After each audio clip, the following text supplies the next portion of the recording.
So I was at my gym last week, and we've been working on like strengthening ourselves for pull-ups and stuff. One of the exercises we're doing is you jump up and you grab the bar right here and you hang on for 10 seconds. And let's see, I would classify my skill in this area as pathetic.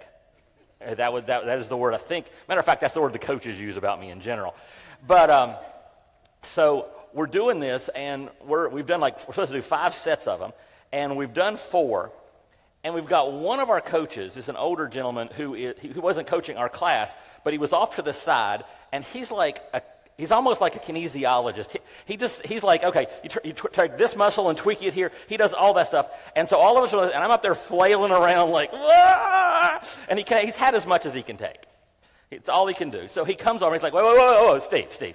Because he always likes to pick on me because, A, I'm always doing something wrong, and B, he knows I can take it. So I'm hanging there, and he suddenly gives us this physiology lesson. He's like, okay, what you want to do is you want to lock your shoulder blades back, clamp your arms here, tighten your core, grab your butt and clench it. And he's like, I'm going, whoa. So, and there's a bunch of us there, and so we're ready for the next one. We all jump up there, and I go, this is almost doable, you know what I'm saying? And my 10 seconds, I let go. And here, when I landed, everybody in the class went, that was better. Because every one of us heard at least 1 or 2 things in there that helped. And here's how we are. We, a lot of times, the church is really bad about this. We're really good at telling you what you should do. Jump up, grab a bar, hold on.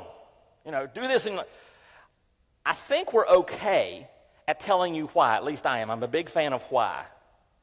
But I'm afraid too often, as the church, as a pastor, we lay out the what you're supposed to be doing. We hit the why, but we don't spend near enough time on how.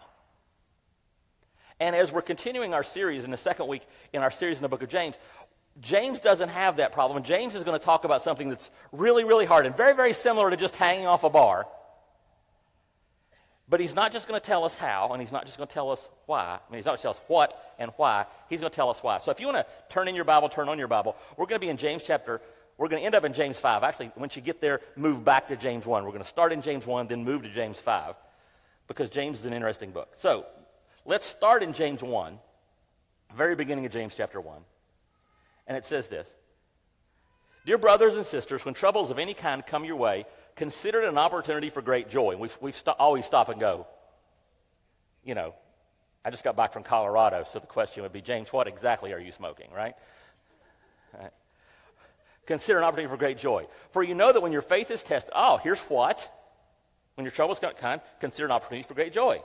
He's now going to tell you why. For you know that when your faith is tested, your endurance has a chance to grow, so let it grow. For you, when your endurance is fully developed, you'll be perfect and complete, needing nothing. And then move on to verse 12. God blesses those who patiently endure testing and temptation. Afterward, they will receive the crown of life that God has promised to those who love him.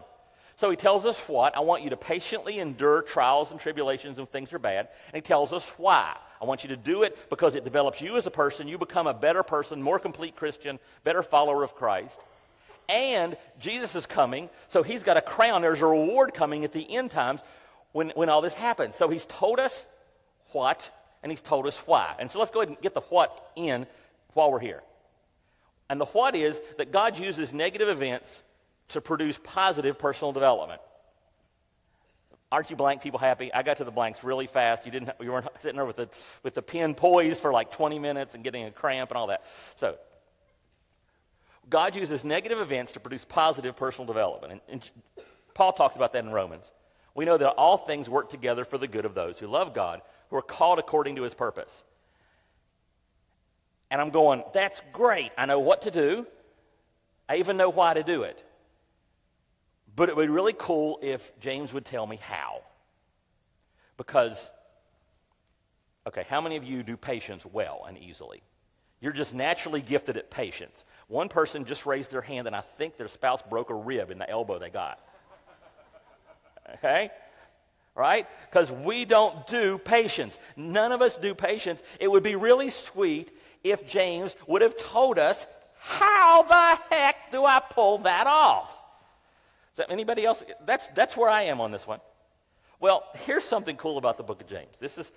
I had been, I've been reading the Bible for a long, long, long time. And there was something I kept picking up as I read James, but I never stopped and actually did the work. But I'm going to do a series in James. I thought this will give me a chance. So I'm at my parents' house on my study retreat. And I actually got out a whiteboard and laid it on my parents' table while they were gone. And I diagrammed the whole book. I laid out the entire book of James, and you're going to love this. This is a nasty picture of my whiteboard. See, you're going, oh. See, I write well and do diagrams really well, even when I'm not doing it in front of you. But what I did was, all I did was, I went through the book of James, and every section, I just marked it, okay? There's a section of chapter 1, verses 2 through 4, 1, 5 through 8, 2, verses 1 through 13. You don't have to be able to read it very well. Just see the general concept. That if you look at it, number one, you'll notice, look how many sections there are in chapter 1 versus chapters 2, 3, 4, and 5. There's a lot more in 1, but it's all short. And what I've always thought, and I wanted to confirm it, and I did, chapter 1 of the book of James is a table of contents for the book. Now, it's not in order. It's not like here's the first thing that's going to happen. But this is cool, at least for a Bible geek. Those of you who are not Bible geeks, just hang with me for just a few seconds, okay? But the Bible geeks prepared to go, wow. Okay, you ready? Because if you take chapters 2, 3, 4, and 5, what I did was I then marked the topic of every section. What's the topics that are addressed in every section? If you go chapters 2, 3, 4, and 5 of the book of James, with the exception of the last 2 verses, which are kind of like a charge, every topic that James brings up in 2, 3, 4, and 5, he introduced in chapter 1.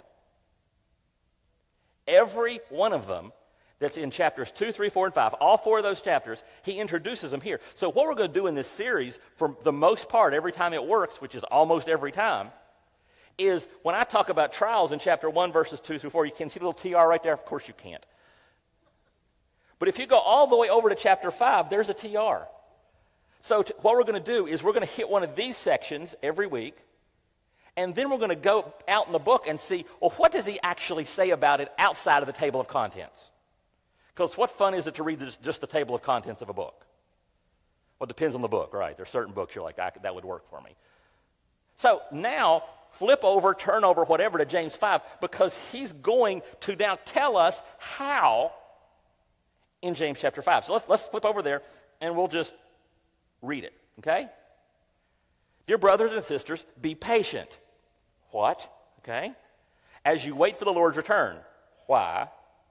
And then he's going to give us 4 hows. The first one is this. Consider the farmers who patiently wait for the rains to fall in winter and the spring.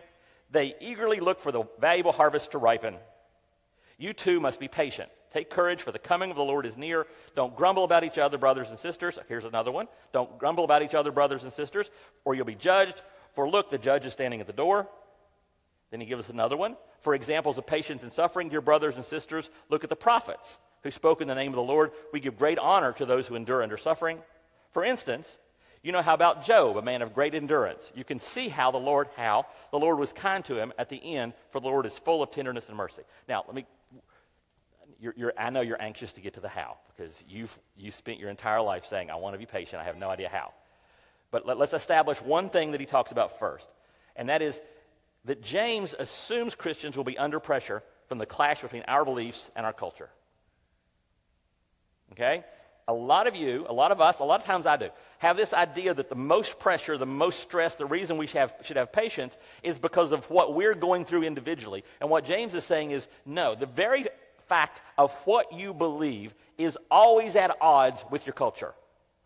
Always at odds with the culture. You're going like, wow, this is a weird time because what we believe is at odds with our culture. That's not weird, that's normal. And James is saying a lot of the pressure that comes into your life, and is this true or not? A lot of the pressure, you may pinpoint other things. A lot of your pressure is because what they're telling you on TV, what they're telling you on Netflix movies, what they're telling you on the internet and social media, what they're telling you in advertising, what they're telling you all over this culture is at odds with what you know to be right. So I'm supposed to be being patient in this weird culture and in my life, and sometimes it's general and sometimes it's specific, but my job is to be patient in a culture that is saying things that are backwards from what I believe. By the way, a lot of people seem to think they're supposed to do the flip and just accept everything. That's not it. We're supposed to be patient in it. So now let's start working on the hows. That's what you wanted to, that's what you're waiting for anyway. And he starts out, and we just read it, he said this: consider the farmers who patiently wait for the rains in the fall and in the spring. They eagerly look for the valuable harvest to ripen. You too must be patient. Take courage, for the coming of the Lord is near. And if you're not careful, you'll see the what, be patient. You'll see a why in here again, wait, because the Lord's coming. You'll miss the how, especially if you weren't raised on a farm. I'm reading a lot of commentaries and people talk about this passage, and they miss it completely. Because I know some of you still don't believe this. I was raised on a farm. Some of you are going, there is no way, Steve, as much as you hate being outside. That's where I got that at. Okay? I got all the outside out of my system a long time ago. I've been there, done that, got the ticks, got the chiggers, got the insect bites, got the bee stings. Got it, I'm good. Somebody said they're moving to Florida. I'm like, seriously? That's where they keep the snakes. The big ones. No, so anyway, I was raised on a farm. So when I read this part here, it said, consider farmers who patiently wait. And when I'm reading people who have never been near a farm, the closest they've been to a farm is Hickory Farms at the mall on Christmas. That's it. That's their total farming experience. And they're like, the farmer plants the food, this crop, and then he waits patiently.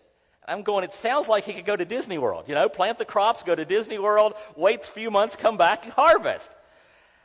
That is so not what a farmer does. A farmer works every day. He plants the field. Before he plants the field, what's he do? He gets the field ready. He puts in fertilizer. He plants the field. The next day, he's out picking weeds. The next day, he's out cleaning out the barn so he can put all his stuff in it. The day after that, he's going back to picking more weeds and killing more bugs. And the farmer will stay insanely busy the entire time from when he plants the field until he harvests the crop. And then he's busy putting away the crop, selling the crop, getting the crop. It's farmers work constantly. To say farmers are just patiently waiting, because that's what gets me. Anybody good at patiently waiting?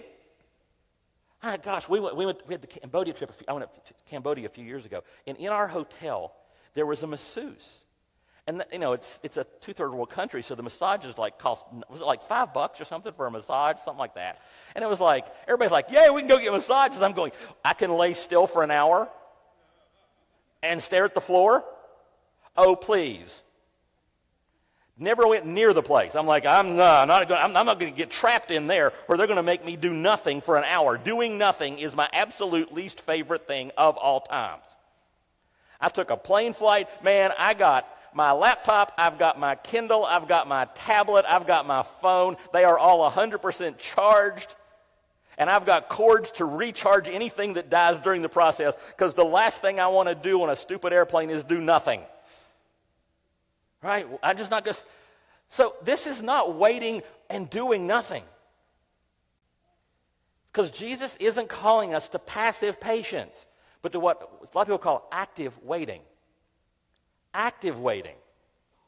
And specifically, I'm supposed to be waiting, and while I'm waiting, I'm advancing God's restoration while waiting for Jesus' return. I'm busy doing God's work. I'm out cleaning out the weeds. I'm killing the bugs. I'm getting the barn ready. I'm doing all the stuff that is necessary for me to be part of God's restoration process. Does that make sense? So I'm not just sitting around going, because a lot of Christians I know seem to have the idea that what a Christian is supposed to do is you accept Christ, then you sort of go into hibernation.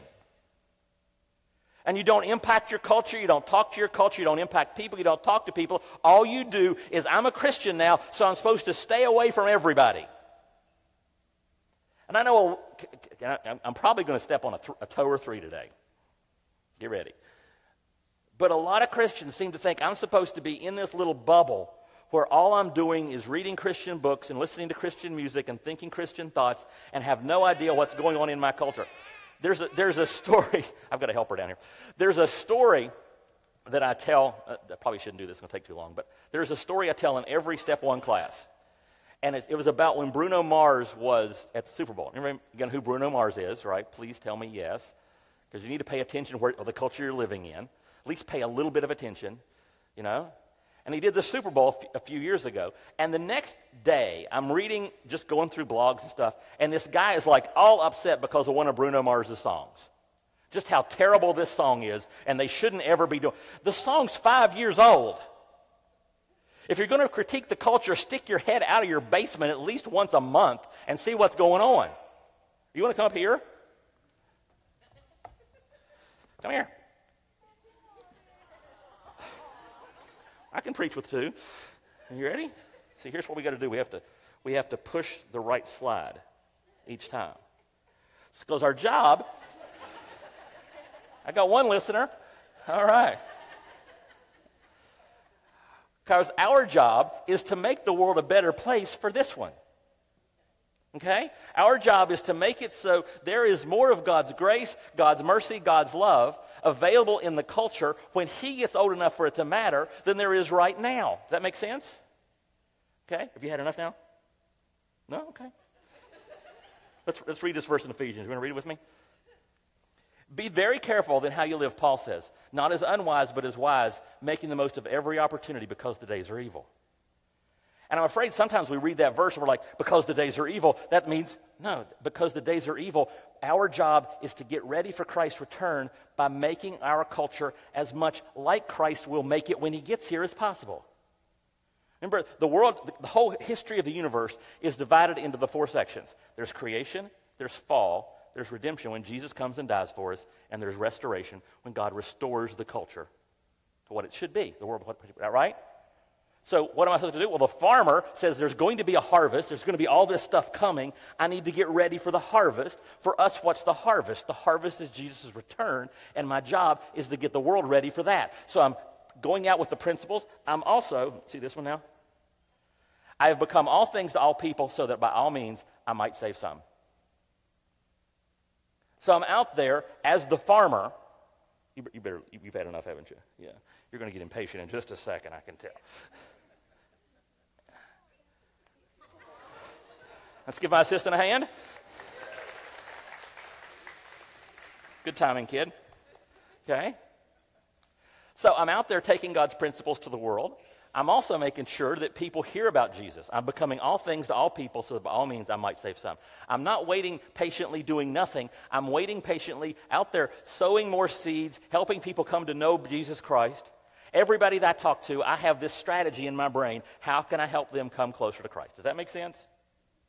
So that's the farmer. I'm waiting patiently, but I'm waiting actively because I'm advancing God's restoration and his redemption process on earth while I'm waiting. I can handle this kind of patience. And then he says this, and go back to James for the next thing. He says, don't grumble about each other, brothers and sisters, or you'll be judged. For look, the judge is standing at the door. And I couldn't help, I just read that over again this morning, and I couldn't help think of it. Because as a parent, you remember, some of you haven't gotten there yet. I got to tell you, there is hope coming. Some of you are like, there is a sweet spot in parenting. There are two sweet spots. They're gone. That's a sweet spot. But there's a sweet spot in the middle. There's a spot right between where they can be left alone, but they don't know how to drive. That is the sweetest spot of parenting. Because, you know what? Because up till there, your entire parent thing is, would love a date night, can't do it, right? You hit that, they can be left alone. It's like, we're having date night. Something's in the fridge. I'm sure you'll find it. It's a wonderful sweet spot. You can. I mean, there's even a point where you can actually go out of town for a night and stuff. It's incredible. Now, of course, they learn to drive, and then everything just crumbles down around you again for a while because then they get so busy you can't do anything. But there's that time right there that's just absolutely amazing. But here's what happens during that time is we're going on a date, we're going out of town for the night. And you make the mistake. This is our fault. We go out and we say, could you clean up the living room while we're gone? That's just stupid. Why we do that, I don't know. Because what's going to happen? They're going to get, the next day, you say, we'll be home around 5. Around 4, they start fighting over who's going to do what. Right? And instead of spending that hour getting the living room spotless and wonderful, so you come in there and go, oh, I have the world's greatest children. You come in, it's 10 times messier than it was when you left, and they're in the middle of the floor arguing. And say, what happened? Well, she wouldn't do that, or he wouldn't do that. She would do that. That's what that's saying, isn't it? Because God says, I want you to be advancing my restoration, reaching the least and the lost. I want you to be doing those things while I'm gone. And it says, I'm standing at the door, and what are we doing? We're in the living room arguing about stuff that just doesn't matter. Because when I get home as the parent, I don't care who did what. I really don't care, right? If you're the parent, are you like, but I really wanted her to do that and him? You don't care. If by some miracle direct from the powerful hand of God, they get that room clean, you don't care which one did what. You really don't care if one of them's laying on the floor bleeding, as long as they're not bleeding on the floor, the stuff got done. Right? And we, as the church, I'm afraid, instead of doing the work, are busy fighting about it. And what he's saying is, if you want to, while you're waiting, while you're being patient, maintain unity among believers. Okay? It's just, Twitter can be so discouraging. I'm on Twitter, and there's this fighting about certain things, and a lot of it has to do with whether women can speak in church. There's a group that thinks that's the worst thing since Hitler, and another bunch saying it's a good thing, and there's a fighting, and there was a conference, just to give you how stupid it gets. There was a conference in Charlotte recently where a prominent guy, they were making fun of a woman who speaks a lot in churches. They were making fun of her, and that's really, really bad. You don't make fun of other Christians. That's not really how it's supposed to work. But then the Twitter storm starts raging, and now everybody's making fun of him, and I'm going, that's just as disunifying as what he did. You just waited that. You just climbed into the mud with him. Now, obviously, if you've been in this church for a while, we think it's okay for a woman to teach on the platform as part of my teaching team. We don't have a problem with that. And if you want to know why, let me know. I'll send you the links. But the point is, if there's I've got one of my best friends who thinks that's just he's not a fan at all. You know how often we argue about it? Never. We had a discussion or two at some point, rational discussion, and then we moved on. Because the stuff that's not the most crucial stuff is not supposed to be fought over. I mean, do we agree that we're supposed to be reaching the lost in the world, the people that are far from God? Yes. Do we agree we're supposed to be helping the least, the people that are hurting? Yes. Do we believe the Bible is God's inspired word? Yes. Do we believe Jesus is coming back? Yes. Do we believe he died for our sins? Yes. Do we believe he created the universe? Yes. I'm not going to fight with you that much over any of the hows or whys or anything else. Let's take those pieces, let's stand together on those, and let's do the stuff that actually matters, which is helping the least and the lost. Anybody okay with that? Okay? Because what we're doing when we're fighting is we're not getting the living room cleaned up. And what did that verse say? The judge is standing at the door. Mom and dad are at the door ready to knock. They're walking up the driveway. We don't have time to fight about silly stuff. Okay, sorry, that was a special extra sermon. That was free. Congratulations. Let's go to the next one. There's 4 of them. This is number 3. Walk in a manner worthy of the call. Oh, I'm sorry, this is the verse I was going to use for that same point. Walk in a manner worthy of the calling to which you've been called, with all humility and gentleness, with patience, bearing with one another in love, eager to maintain the unity of the Spirit and the bond of peace. So that's just to remind you of that. Now let's go to the next one. For examples of patience. Now this is one, if you just read it fast, this whole thing in James, you're not catching the hows.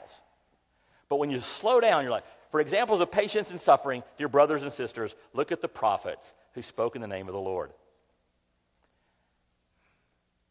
If you just keep reading, have you read the prophets? Have you read about the prophets? How did you describe those guys? Lovingly, mercifully patient, right? Very sane, very calm. No, they're wackadoodles. They're obnoxious wackadoodles. I mean, he had a choice. He picks farmers who work their butts off 365 days a year and have to work hard if they're going to actually have a Sabbath. And he picks prophets, the ones who go around annoying absolutely everybody. I mean, just think for a second. If you were to transport me back to 500 BC, what would my job be? You can be honest. Okay? I'd be one of these guys. Walking around saying the most obnoxious stuff, right? Because that's what they did. They were not going around being, thank you, brother. Okay? They were working at something. What were they working at? They were promoting God's principles in their culture. They were very, very busy saying, yeah, you shouldn't be doing that. That's something you should be doing. Right? That's what they did. Was they're patiently waiting for God to return, but in their patiently waiting, they're not just actively waiting, they're militantly waiting. They're waiting aggressively. And that's what our waiting is supposed to be. You know, okay, jump up on the bar and don't just hang there. Jump up on the bar, clench the shoulder blades together, clamp your arm here, tighten your core, get your butt cheeks together. And that would be the prophet's favorite part, right? Except they would say, be getting your butt in gear. They wouldn't use the word butt.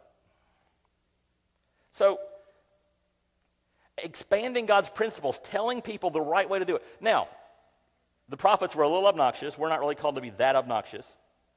Here's what Paul said. Paul said, be wise in the way you act toward outsiders. Make the most of every opportunity. Let your conversation be always full of grace, seasoned with salt, so that you may know how to answer everyone. And then another place, Peter says it this way. In your hearts, honor Christ the Lord as holy, always being prepared to make a defense to anyone who asks you for a reason for the hope that is in you, yet do it with gentleness and respect. See that? You have a strategy, and you're doing it with gentleness and respect.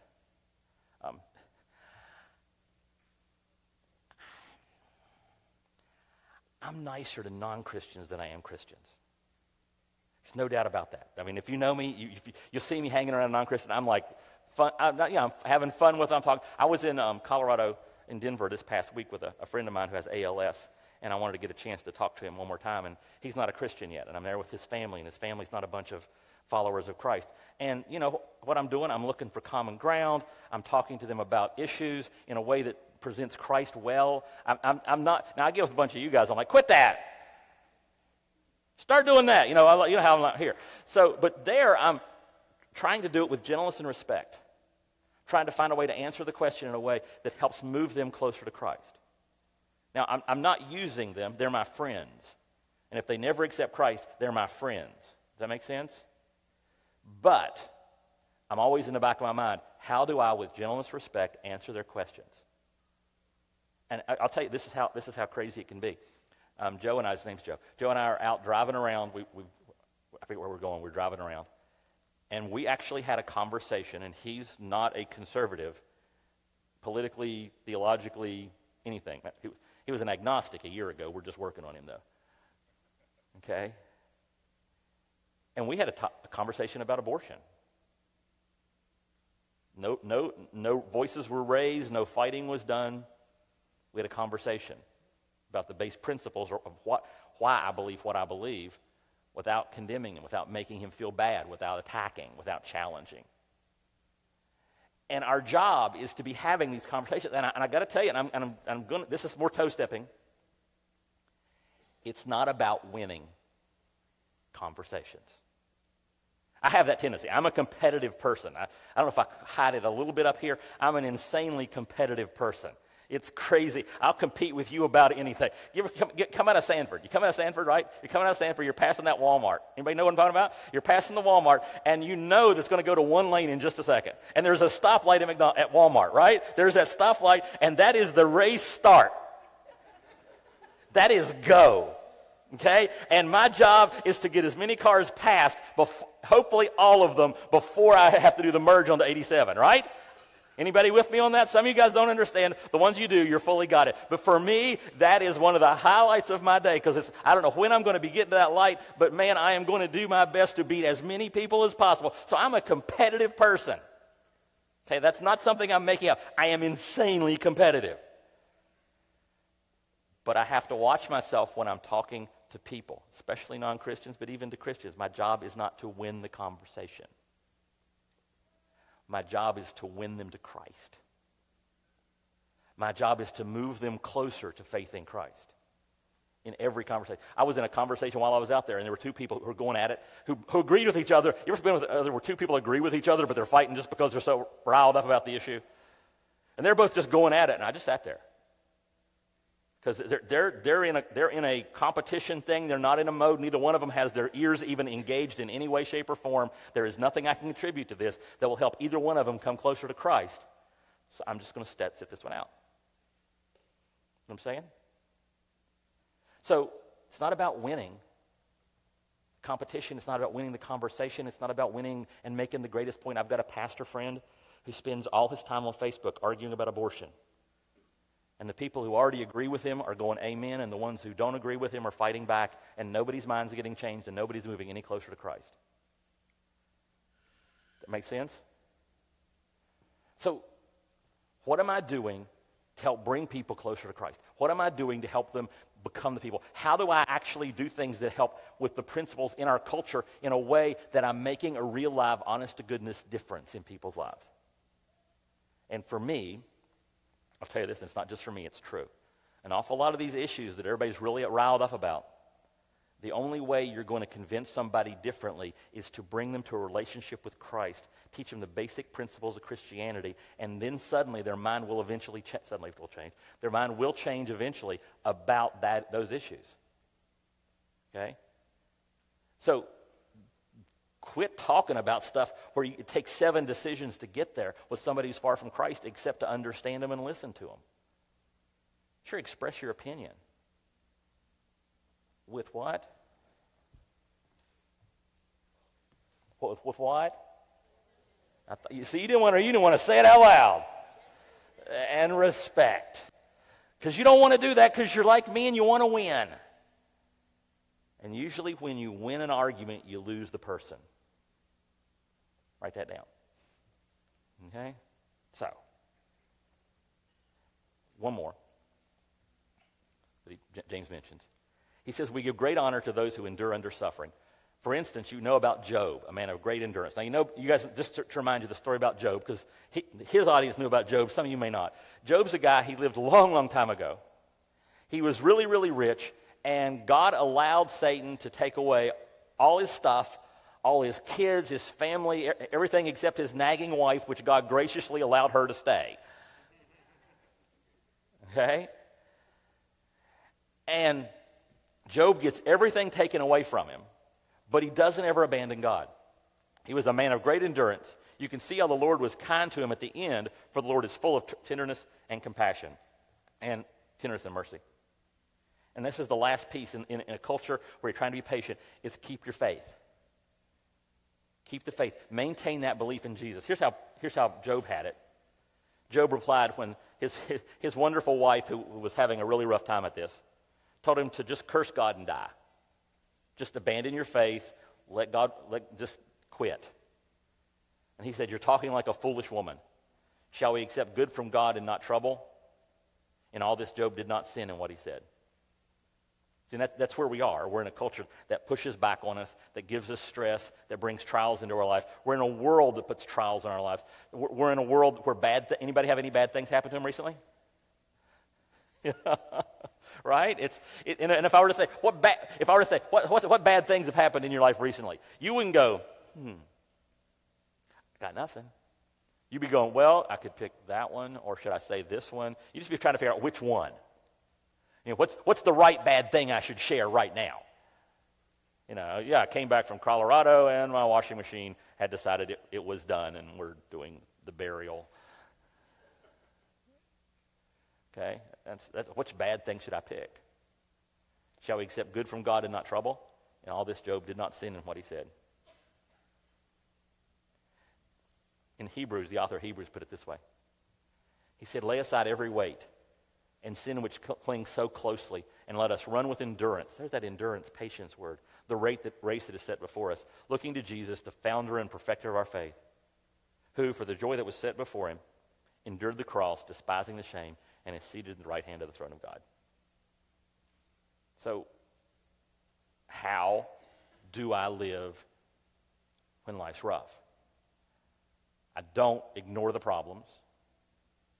I don't go into a ball and pretend they're not out there. What do? Say, well, here's what God calls me to do while I'm waiting.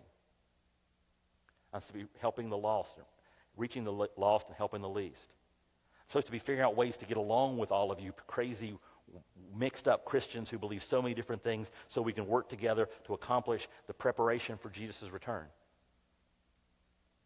I'm supposed to be living God's principles in such a way and speaking them. It said the prophets continued to speak God's principles, speaking the truth in love, telling people what's right, but doing it in a way that doesn't drive them away from Christ, but a way that brings them closer to Christ, and maintaining the faith even when things get rough. That's tuck the shoulders, tighten the core, pinch those butt cheeks together.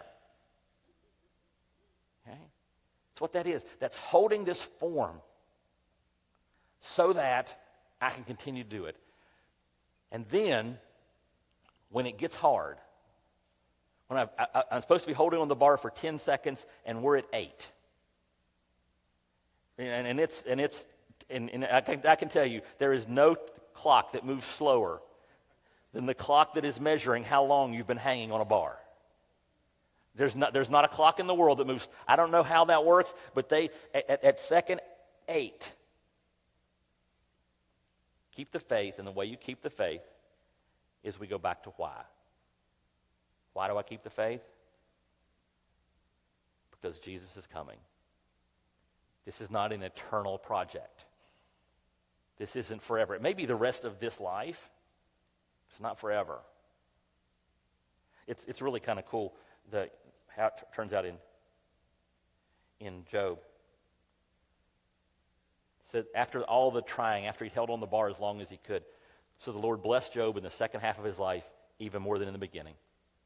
And he died an old man who had lived a long, full life. And he held on tight till the end, and that's what we're called to do.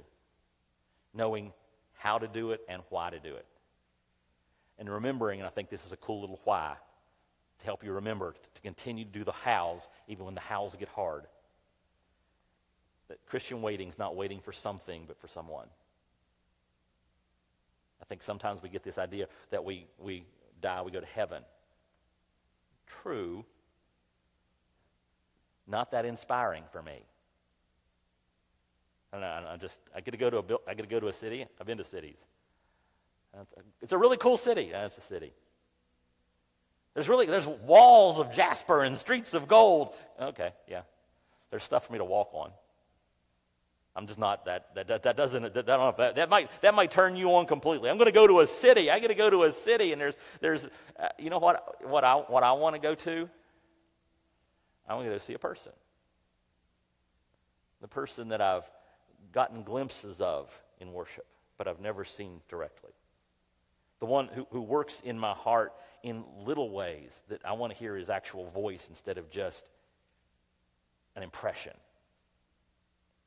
I thought of this a few years ago because I wasn't sure how this would go, and somebody said, if you went to heaven and there was everything that they describe and no Jesus, would you be okay with that? No more sin, no more troubles. And at my first thought was I might be, and then I thought about it and my heart started aching, and I'm like, no, heck no. I have been straining my entire life to get a look at this guy. I have been striving. I'm reading his word, hoping to get a whisper of his voice. No, I want the thing. I want the full thing. I want the experience. I want dinner with this guy. I don't want to just walk past him in a crowd. I want to walk around and ask questions. I want to be in his presence. I want to feel his full glory. I want the whole deal. I'm not waiting for a place. I'm waiting for a person. And the closer I stay with that person here, the more I'll be drawn to patience, to perseverance, to holding on tight, to living this in front of other people, to drawing people to him. One of the reasons, can I be really hard on some of you guys? One of the reasons you have trouble sharing your faith with others is because your faith doesn't have any power in your own life. You don't have that drawing to Christ because you've let your relationship with Christ kind of slip backwards. And you're not close to him. You're not emotionally, spiritually close to God, so you don't really see why anybody else needs it. But when you stay close to him and you hear his voice, it's like, hold on. Hold on tight. Be like the farmer. Be busy doing the things I'm calling you to do. Get along with all your teammates. Pull back your shoulders. Clamp your arms down. Share my truth. Keep your core tight. Keep the faith. When I hear that voice telling me to do it, it becomes much, much easier. So we have the what. We have the why. We have the how. And you're going to go back out, and you're going to go in a culture that considers you a fool. You're going to go out into a culture that fights you on every turn. You're going to go, okay, I'm not supposed to look at women in certain ways. I'm not supposed to do that at all. And you're going to get in your car and you're going to drive past billboards which will say, hey, look at women this way, which is the exact opposite. You're going to hear principles. Okay, I'm not supposed to overvalue stuff. Stuff's not that important. Stuff we saw last week, stuff is basically irrelevant to the big picture things. And you're going to go home and there's going to be a commercial for something which says you have to have this in order to survive. That car of yours is nowhere good enough to get you through. You need one that brings you peace. Okay? And the culture's going to fight you at every turn. And your nature's going to fight you some. But hold on. Pull back the shoulder blades. Clamp your arms. Hold on. Do the things you know you're supposed to do. That'll keep you busy so it doesn't feel like you're waiting. It'll advance God's kingdom so that you're more and more excited about his return. And remember that in the end, it's not about a religion. It's not about a city. It's not something. It's someone. And he will make it all worthwhile. And that's for you Christians. Now, if you're not a Christian yet, I always throw in yet because I'm an optimist like you wouldn't believe. And the reason I'm an optimist is because I believe that if I present to you the truths of Jesus Christ gracefully, lovingly, mercifully, and honestly, even telling you that if you're going to be a Christian, you're going to be living in counter your culture for the rest of your life. If I tell you the truth, I believe Jesus is so attractive that you will be drawn to him. And if you're not a Christian, I'm praying God's Spirit, Holy Spirit is just working in you right this second, and he is drawing you, and you're going, I don't know why I'm drawn to that, but I am. And if you've reached the point where you're ready to talk to somebody about it, you would like to have a serious conversation about accepting Jesus Christ, all we ask you to do is grab one of these blue bags. I've got one here if you need one. There's some on those little planter things there. There's some on the back tables. You can grab a blue bag during this next song and just take it to one of the people who will be lined up around the outside of the auditorium, or you can wait till after and grab one, and we'll also connect you with somebody, and either way, they'll take about 7 to 10 minutes. They'll walk you through the contents of this bag, unpack it with you, and show you how to have that relationship with God through Jesus Christ. If you already have the relationship with God, it's something to be announced. It's a big deal. It's called baptism. We do it the first Wednesday of every month. We'll be letting you know more as we get closer. We have a potluck. We celebrate. We take communion. We baptize people. And we just have a party. If you're ready to be baptized, let us know. Also, we also have step classes to help you continue the process of growing into the person God designed you to be so you can do all the things he wants you to do. Step classes, they start the first Sunday night of every month, so step 1. So if you haven't gone yet, I'd advise you to wait till the first Sunday. And that step 1 class is I think it's a really cool class. Of course, I'm teaching it, so that might be why. But I take about an hour, walk you through the history of the church, show you how God's working in our church to accomplish his mission. I think it's a fun class. We have 4 classes over those 4 weeks to help you grow into that.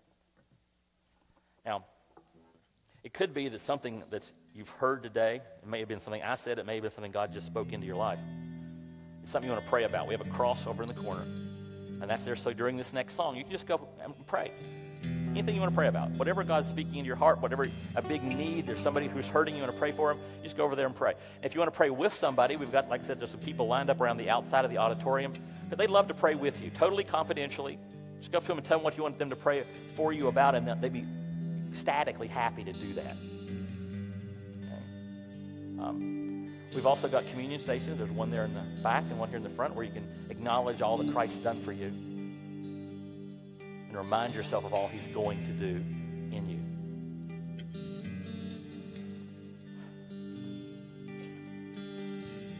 Hanging on a bar isn't easy for somebody like me. It doesn't come natural. I'm not built for it. I don't have my grip strength is like someone who reads and talks for a living. Okay? But if you show me how and tell me why, I can do it for 10 seconds. I hope you've seen what you're supposed to do. I hope you know why. And I hope as we've talked about the things you're supposed to be doing as you're waiting, now you have a little bit of a strategy for how. And it seems funny to say, hey, let's get out there and wait. Let's run out the door and endure. That's what we're called to do. And that's what we can do. Let me pray for you. Father, I thank you that you don't settle with just telling us what to do. You always tell us why. And frequently, in addition to telling us why, you tell us how. Father, we're all going to face challenges today when it comes to how we endure for you, how we put up with the problems in our culture, the problems in our lives, how we handle the stresses of the trials. Father, help us to hold on tight. Father, help everyone in this room. People are going through so many things right now. Help them to hold on tight. Help them to do the things that will help them. And Father, help us to remember you and your Son. Help us to look to Jesus, the author and the finisher of our faith. Help to keep our eyes focused. And help us to run with patience the race that's set before us. In Jesus' name.